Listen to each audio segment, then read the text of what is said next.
Hello friends. In our last video, we learned how to install Python in Windows and we also verified that Python was successfully installed.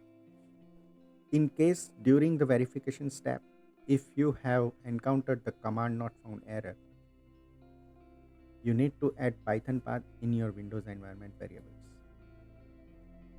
You can skip this video if your Python is working fine. So let's start to fix this. Go to Windows taskbar. In the search box, type environment variables. Here you will see several options. You need to click on edit the system environment variables. You will see one dialog box. Here you can see environment variables button. You can click on that. Here you will see two sections. One is for user variables and one is for system variables.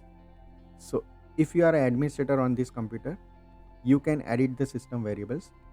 Otherwise you need to go with the user variables. So I am the admin of this computer. So I'll go with the system variables edit. I will find a variable named path. I will double click on it and I'll try to find if Python path is already in this list. If it is not there, I need to create new Python variables. I can click on new and type my Python installation directory.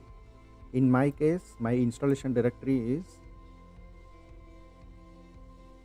this C:program files python 312/scripts. One more I will add without script. So these two Python paths I need to list in my environment variables. Now once it is done, I'll click on OK.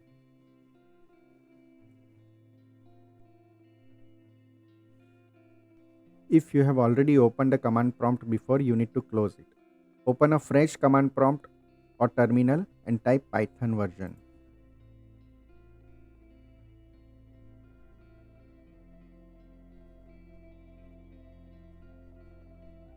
Perfect. If you have found this video useful and it resolved your problem, please like it and subscribe to my channel for more videos like this. Thank you.